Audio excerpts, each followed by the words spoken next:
नागरिक और आपूर्ति मंत्री सुमित गोदारा बीकानेर के दौरे पर रहे, जहां उन्होंने अपने आवास पर जनसुनवाई की और समस्याओं के निस्तारण के निर्देश दिए।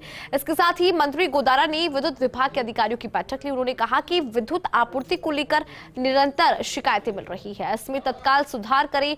और फर्स्ट इंडिया न्यूज के संवाददाता लक्ष्मण राघव ने मंत्री सुमित गोदारा से खास बातचीत की।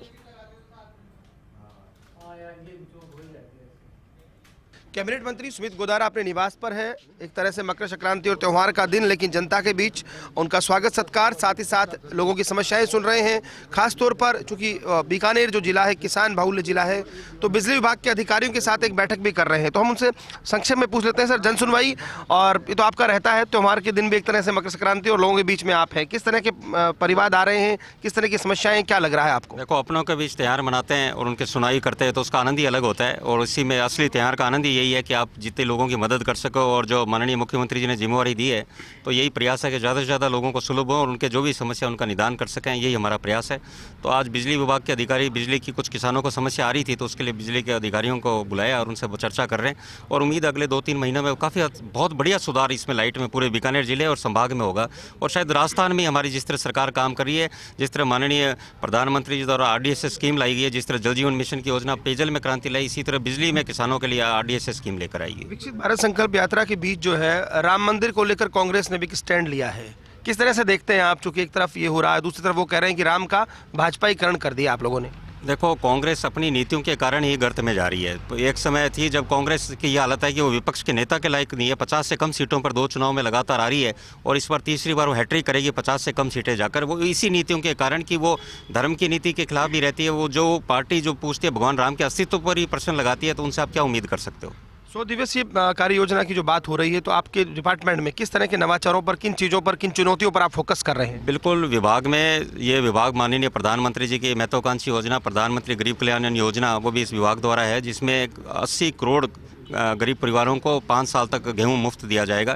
तो हमारा ये प्रयास है कि जो लोग वंचित हैं उनको लाभ मिले, उस पर जरूर हम कर रहे हैं फोकस। देखो, आने वाले समय में आपको जरूर इस विभाग में और नवाचार भी देखने को मिलेंगे। छोटा सा कड़वा सवाल बनता है, ये सब अच्छा कर रहे हैं आप, अच्छी बात है, लेकिन साहब समय जो निकल रहा है और PS नहीं लगे मंत्रियों की, ये नहीं लगता आपको फिर हम कैसे कार्यकर्ताओं में उत्साह आएगा, किस तरह चीजें आगे बढ़ेंगी? नहीं, सब लग रहे हैं, सब हो रहा है धीरे। अभी कितने ही तो दिन हुए हैं, आप बताओ। 30 को तो शपथ ली है और 30 को शपथ ली, फिर सब अपने अपने क्षेत्र में लोकसभा इलेक्शन आ जाएंगे। नहीं, अभी तो बहुत समय है। काम करने वालों के लिए तो ज़्यादा समय नहीं लगता। पार्टी में जो भी हमारे MLAs हैं और मंत्रीगण हैं, सारे फास्ट काम करने वाले हैं, ज़्यादा समय नहीं लगेंगे। युवा ऊर्जावान है, तो मुझे लगता है इसमें कोई ज़्यादा परेशानी नहीं होगी। राज्य की जिम्मेदारी भी तो है ही आपके पास, लेकिन संभाग में भी एकमात्र मंत्री हैं, तो किस तरह संभाग के मुद्दों को, संभाग के लोगों को क्या चुनौती आपको लगती है? लगातार आप सक्रिय रहे। देखो, जो मुद्दे आते रहे उनको, हर मुद्दे को हम उठाते हुए माननीय मुख्यमंत्री जी के नोटिस में, अन्य मंत्रीगण के नोटिस में, प्रयास यही रहेगा हमारा कि जो भी मुद्दे हैं उनका समस्या का समाधान हो। इसीलिए जन सुनवाई जारी रखते हैं और इसीलिए लगातार द्वार पूरे समय खुले हैं। फोन भी कि कोई आए व्यक्ति सीधा संपर्क करे और हम आगे तक, ऊपर तक, उच्च अधिकारियों तक बात पहुंचाएं, ताकि